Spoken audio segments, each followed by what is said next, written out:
चल जल्दी से जूती उतार। ये ले, दूसरी भी उतार। उतार दिए। मुझे क्या तेरा बाप उतारेगा? बहुत आलसी हो गया है तू। इतनी धीरे धीरे काम करेगा तो तुझे मेरा पति कहलाने का कोई हक नहीं। देखो, मैं तुम्हारा पति हूँ, मुझे नौकरों की तरह ट्रीट करना बंद कर दो। क्या कहा तूने?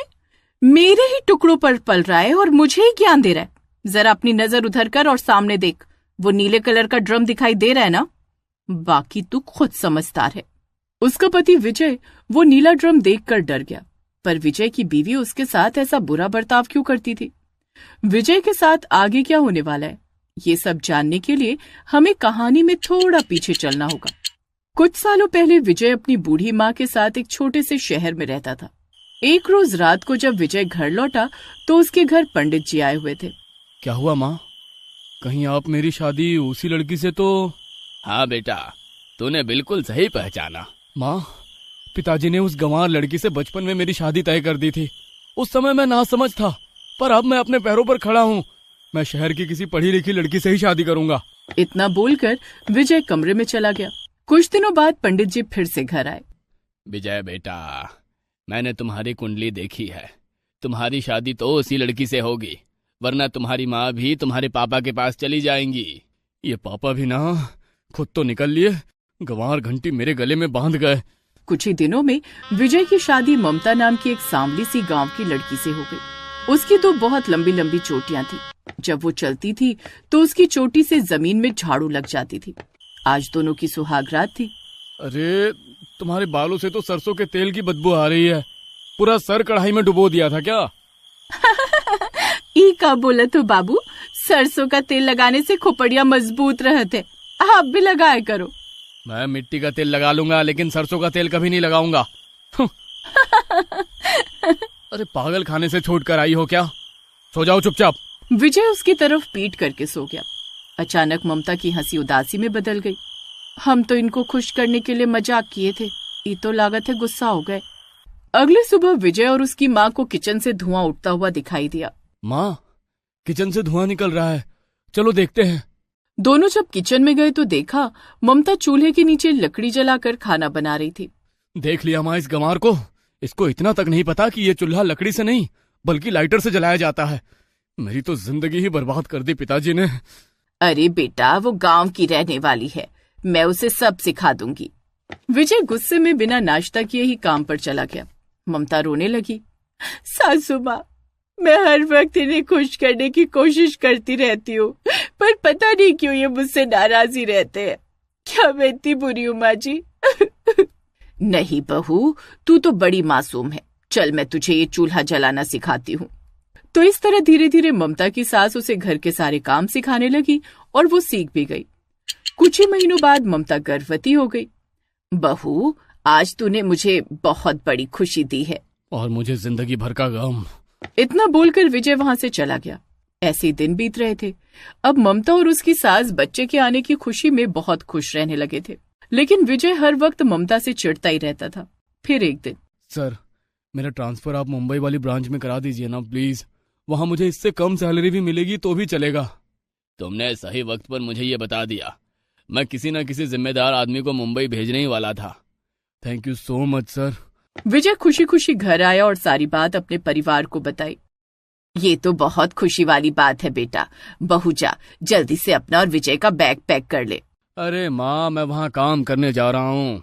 कोई भंडारा नहीं होने वाला है वहाँ जो मैं इस गंवार को वहाँ लेकर जाऊँ। मैं अकेले ही जा रहा हूँ। अगले दिन विजय मुंबई चला गया। इधर ममता बेचारी उदास हो गई। बहू, मुझे पता है ऐसे समय में सबसे ज्यादा पति के प्यार की जरूरत होती है, पर उसे अपना काम भी तो देखना है ना। नहीं माँ जी, इसमें उनकी कौनो गलती नहीं है। वो तो हमारे देवता है, बस हमको उनकी याद आ रही है। तो इस तरह दोनों सास बहू एक दूसरे का सहारा बन गई। उधर विजय ने मुंबई वाली ब्रांच ज्वाइन कर ली। एक दिन, मिस्टर विजय, ये फोटो है मिस मालिनी की। इनकी बहुत बड़ी फैशन डिजाइनिंग कंपनी है। करोड़ों का ऑर्डर देती हैं ये हमें। अचानक ये बीमार हो गई हैं, हॉस्पिटल में एडमिट है। तो फूलों का गुलदस्ता और कुछ फल लेकर इसी वक्त हॉस्पिटल जाओ और उन्हें इतनी अच्छी से ट्रीट करना कि हमारी कंपनी से खुश हो जाए वो। ठीक है सर। विजय कुछ फल फूल लेकर हॉस्पिटल पहुंचा। वहां उसने मिस मालिनी को देखा। अरे, मैंने तो सोचा था कि मिस मालिनी बुजुर्ग होंगी, ये तो हसीन और जवान है। वार्ड में सारे डॉक्टर और स्टाफ परेशान थे। देखिए, अगर मिस मालिनी को 2 घंटे के अंदर ओ पॉजिटिव ब्लड नहीं मिला तो इनका बचना मुश्किल है। तभी विजय भागकर उस वार्ड में पहुंच गया। डॉक्टर साहब, आप मेरा ब्लड ले लीजिए, मेरा ब्लड ओ पॉजिटिव है। मिस मालिनी, मुझे आदित्य खन्ना साहब ने भेजा था आपका हालचाल लेने के लिए। लेकिन तुम मुझे अपना ब्लड क्यों देना चाहते हो? देखिए miss Malini, O positive blood 2 घंटे के अंदर मिलना बहुत मुश्किल है। सवाल जवाब आप लोग बाद में कर लेना। तो इस तरह विजय ने अपना ब्लड मिस मालिनी को दे दिया और कुछ ही दिनों में वो ठीक हो गई। ठीक होने के बाद दोनों किसी रेस्टोरेंट में मिले। विजय, एक अनजान आदमी होकर तुमने मुझे अपना ब्लड दिया। मैंने थैंक यू बोलने के लिए तुम्हें बुलाया है। आज से हम दोनों दोस्त हैं। उस दिन के बाद से मालिनी और विजय अक्सर मिलने लगे, पार्टी करने लगे। फिर एक दिन, विजय, मुझे हमेशा से एक तुम्हारे जैसे ही लड़के की तलाश थी और मेरी तलाश पूरी हो गई है। क्या तुम मुझसे शादी करोगे? अब अभी चलते हैं। दोनों ने कोर्ट जाकर उसी दिन शादी कर दी।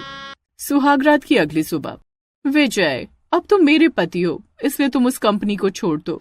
अरे, तुम्हारे लिए तो मैं कुछ भी छोड़ सकता हूँ। विजय ने अपना सारा काम धंधा छोड़ दिया और मालिनी की गुलामी करने लगा। ऐसे ही महीनों बीत गए। उधर उसकी पहली बीवी ने एक सुंदर बच्ची को जन्म दिया। माँ जी, वो यहाँ होते तो अपनी बच्ची को देखकर बहुत खुश होते। क्या वो अब कभी नहीं आएंगे? बहू, उसका फोन ही नहीं लगता। कंपनी में पता किया तो पता चला उसने कंपनी भी छोड़ दी। अब हमें ही मुंबई चलकर उसे ढूंढना होगा। कुछ दिनों बाद ममता अपनी नवजात बच्ची और सास के साथ मुंबई पहुंच गई। दोनों लोगों को विजय की फोटो दिखा दिखाकर उसके बारे में पता करने लगे। भैया, आपने इन्हें कहीं देखा है? अरे, अपने को तो दिखता ही नहीं है रे बाबा। हर कोई उनको गंवार समझकर मजाक उड़ाने लगा। दिन भर वो दोनों बच्ची को गोद में लेकर विजय को ढूंढती, रात में स्टेशन पर सो जाती। फिर एक दिन ममता ने किसी क्लब से बाहर निकलते हुए विजय और मालिनी को देख लिया। वो अपनी बच्ची को लेकर उसकी तरफ भागी। माँ जी, वो देखो विजय जी! अरे विजय जी! अरे विजय जी! ये भिखारी तुम्हें जानते हैं? अब एक्चुअली ये दोनों मेरे पुराने फ्लैट में खाना बनाती थी। नौकरानियां हैं बेचारी। ये अच्छा हुआ ये दोनों तुम्हारे जान पहचान की है। तो ले चलो इन्हें अपने घर। विजय अपनी माँ और ममता को मालिनी के फ्लैट पर ले आया।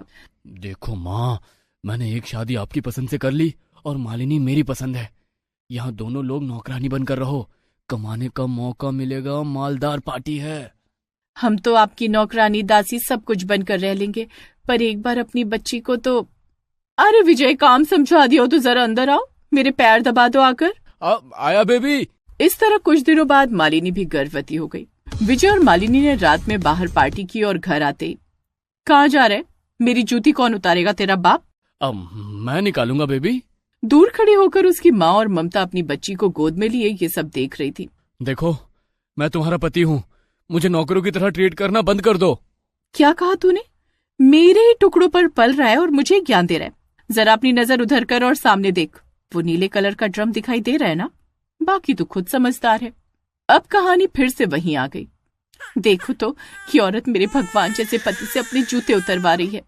जिस दिन तूने मेरे साथ चालाकी करने की कोशिश की ना, उसी दिन तुझे इस ड्रम में बिठाकर तेरे बाप के पास पहुंचा दूंगी। देखो, अब ज्यादा हो रहा है। हाँ, बाप पर मत जाओ। खैर, ऐसे ही मालिनी अब बाहर दूसरे लड़कों के साथ भी घूमने लगी। विजय को वो सिर्फ नौकर बनाकर रखती थी। ड्रम देखकर विजय को अब उससे डर लगने लगा।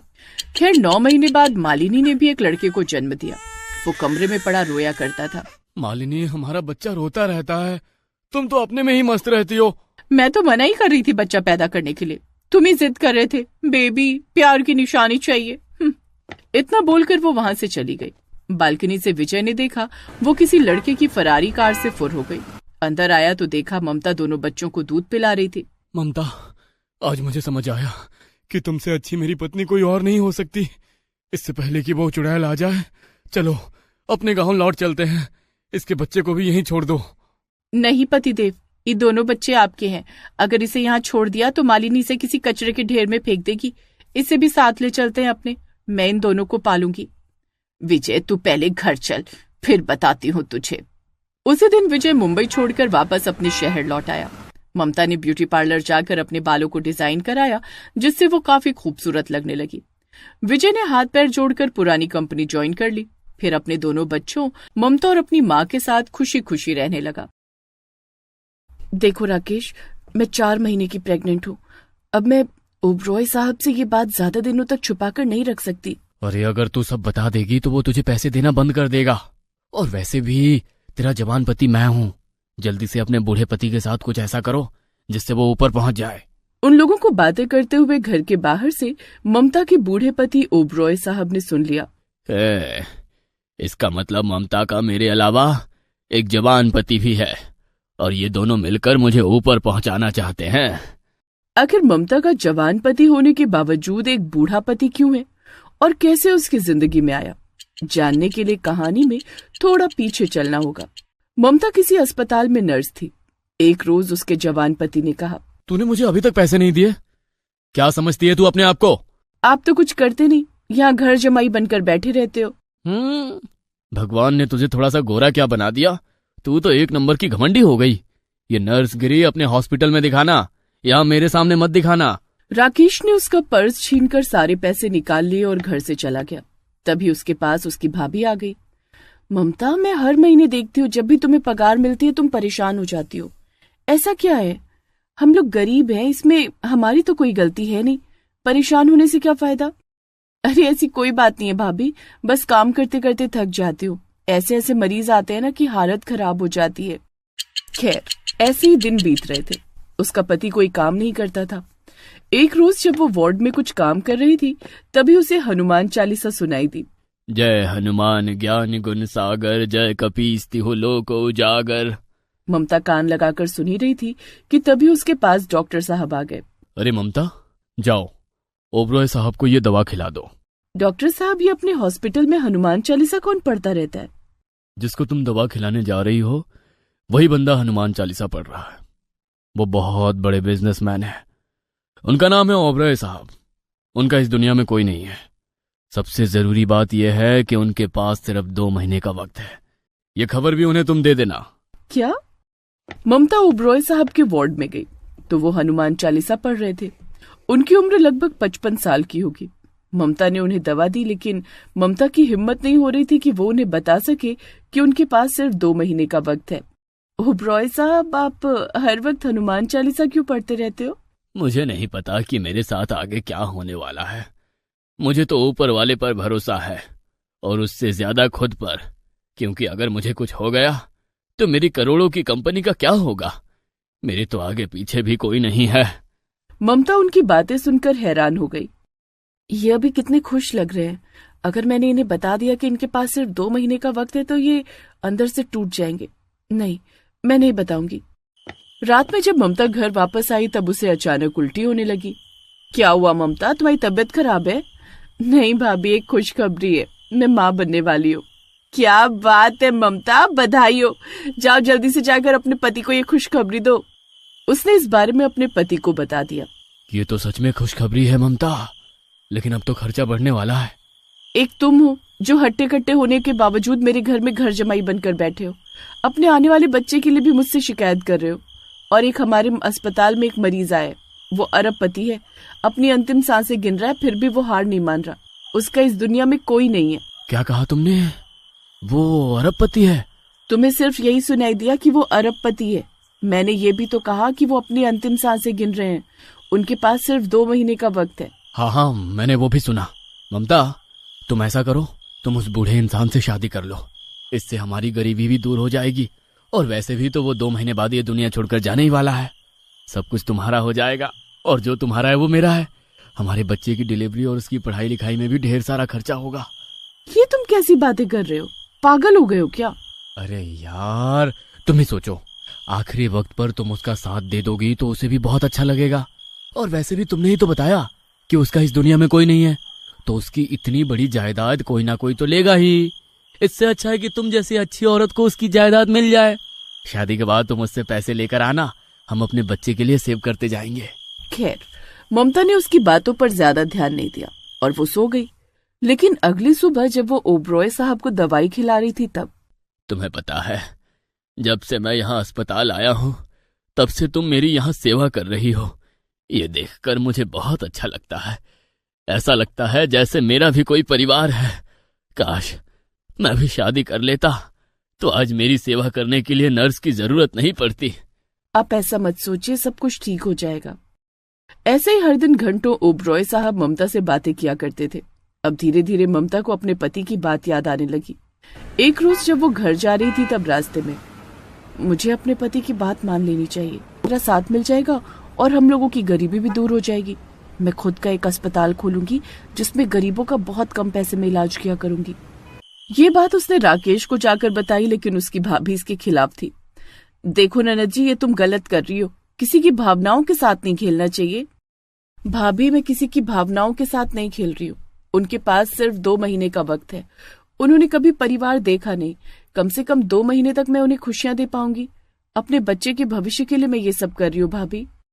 तो इस तरह ममता ने शादी के लिए ओबरॉय साहब को प्रपोज कर दिया। ओबरॉय साहब तुरंत, और कुछ ही दिनों में उन दोनों की शादी हो गई। डिस्चार्ज होकर वो ममता को अपने बंगले पर ले आए। ममता, मुझे समझ में नहीं आता कि मैं तुम्हारा कैसे शुक्रिया अदा करूं। तुम अभी जवान हो, फिर भी मुझ बीमार आदमी से शादी कर ली। मैं आपको हर दिन अंदर ही अंदर घुटता हुआ देखा करती थी, मुझसे ये सब देखा नहीं गया। अच्छा, मुझे हॉस्पिटल से आपके लिए दवाइयाँ और कुछ फल सब्जियां भी लेकर आनी है, कुछ पैसे दे दीजिए। आज से मेरा सब कुछ तुम्हारा है ममता, ये लो। ममता पैसे लेकर अपने पति के पास गई। जैसा कि तय हुआ था, थोड़े थोड़े करके हम लोग पैसे जमा कर लेंगे। मैं इन पैसों को अपने बैंक में डाल कर आती हूँ। अरे, बैंक में खतरा हो सकता है, ये पैसे तुम मुझे देती रहो, मैं अपने पास जमा करता रहूंगा। राकेश ने उससे जबरदस्ती पैसे ले लिए और बाहर जाकर अपने दोस्तों के साथ पार्टी वगैरह करने लगा। चलो अब रोज इससे हजारों रुपए लिया करूंगा और खूब मजे करूंगा। ऐसे राकेश ममता से किसी न किसी बहाने पैसे ले लेता था और दोस्तों के साथ घूमता रहता था। वहीं दूसरी तरफ ओबरॉय साहब ममता की बहुत इज्जत करते थे। वो बिना कोई सवाल जवाब किए उसे पैसे दे दिया करते थे। एक रात, जल्दी से 2 महीने बीते, ओबरॉय साहब ऊपर चले जाए, फिर इसकी सारी धन दौलत मेरे नाम हो जाएगी। इस तरह धीरे धीरे 2 महीने से ज्यादा हो गए, लेकिन ओबरॉय साहब और भी ज्यादा स्वस्थ होते चले जा रहे थे। एक रोज डॉक्टर साहब उनसे मिलने आए, लेकिन वो हनुमान चालीसा पढ़ने में लगे थे। अरे ममता, 2 महीने से ज्यादा हो गए, लेकिन ओबरॉय साहब तो पहले से भी ज्यादा स्वस्थ लग रहे हैं। अरे डॉक्टर साहब, मैं हर रोज हनुमान चालीसा पढ़ता हूँ। मुझे लगता है कि मेरे अंदर इस मंत्र जाप की वजह से एक नई ऊर्जा आ गई है। ममता ये सब देखकर हैरान हो गई और अंदर ही अंदर परेशान होने लगी। तभी अचानक ओबरॉय साहब की नजर ममता के पेट पर गई। अरे ममता, तुम्हारा पेट क्यों निकला हुआ है? ममता के चेहरे से पसीना टपकने लगा। उसने किसी तरह अपने पेट को छुपाया और कहा, कुछ नहीं, वो जरा कुछ दिनों से पेट में गैस कुछ ज्यादा ही बन रही है। डॉक्टर साहब, आप लोग बातें कीजिए, मैं आती हूँ। उसने इस बारे में जाकर अपने पति को बताया। तुम तो कह रही थी कि 2 महीने में ही वो बूढ़ा ऊपर चला जाएगा। अरे जल्दी से कुछ करो, वरना सब कुछ बर्बाद हो जाएगा। सब कुछ मैं ही करूं, तुम बस दिन भर मौज मस्ती करो। धीरे धीरे समय बीतता जा रहा था। वैसे वैसे ममता का पेट और भी बड़ा होता जा रहा था। ओबरॉय साहब का शक अब ममता पर बढ़ता ही जा रहा था। ममता, अरे तुम्हारे पेट में गैस तो दिन ब दिन बढ़ती ही जा रही है। यही तो मेरी भी समझ में नहीं आ रहा। आज मैं डॉक्टर साहब को दिखा देती हूँ जाकर। इतना बोलकर ममता वहां से निकल गई। मुझे लगता है ममता जरूर मुझसे कुछ छुपा रही है, इसका पीछा करना होगा। ममता तुरंत अपने घर पहुंच गई। देखो राकेश, मैं 4 महीने की प्रेग्नेंट हूँ। अब मैं ओबरॉय साहब से ये बात ज्यादा दिनों तक छुपाकर नहीं रख सकती। अरे अगर तू सब बता देगी तो वो तुझे पैसे देना बंद कर देगा। और वैसे भी तेरा जवान पति मैं हूँ। जल्दी से अपने बूढ़े पति के साथ कुछ ऐसा करो जिससे वो ऊपर पहुंच जाए। उन लोगों को बातें करते हुए घर के बाहर से ओबरॉय साहब ने सुन लिया। इतना बड़ा धोखा। थोड़ी देर बाद ओबरॉय साहब पुलिस को लेकर ममता के घर पहुंच गए। वहां पर ममता की भाभी भी मौजूद थी। ममता, तुमने एक साथ 2 लोगों के साथ धोखा किया है। एक तो मेरे साथ और दूसरा अपने होने वाले बच्चे के साथ। अरे पैसों के लालच में एक पति होने के बावजूद तुमने मुझसे शादी कर ली। मुझे तो लग रहा था कि तुम्हें सच में मेरी फिक्र है। ओबरॉय साहब, मुझे माफ कर दीजिए। मैं तो ये सब कुछ अपने होने वाले बच्चे के भविष्य के लिए कर रही थी, और ये सब मैंने अपने पति की बातों में आकर किया।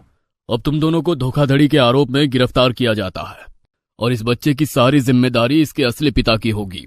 इतना सुनते ही राकेश वहां से भाग गया। देखा तुमने, मुसीबत आते ही दुम दबाकर भाग गया तेरा राकेश। मैंने पहले ही बोला था इस आवारा लड़की से शादी मत कर, लेकिन तूने मेरी एक न सुनी। इस आदमी की वजह से अब मेरी और मेरे होने वाले बच्चे की जिंदगी जेल में बीतेगी। उसे रोता देख ओबरॉय साहब को उस पर तरस आ गया। इंस्पेक्टर साहब, मैं अपनी रिपोर्ट वापस लेता हूँ। ममता, तुम्हारे बच्चे का भविष्य बहुत अच्छा होगा, चलो मेरे साथ। ममता, भाई साहब का दिल बहुत बड़ा है जो उन्होंने तुम्हें माफ कर दिया। ममता ओबरॉय साहब के साथ चली गई और उन्हीं के साथ अपनी आगे की जिंदगी खुशी खुशी बिताने लगी। दोस्तों, आप हमारे चैनल को जरूर सब्सक्राइब करें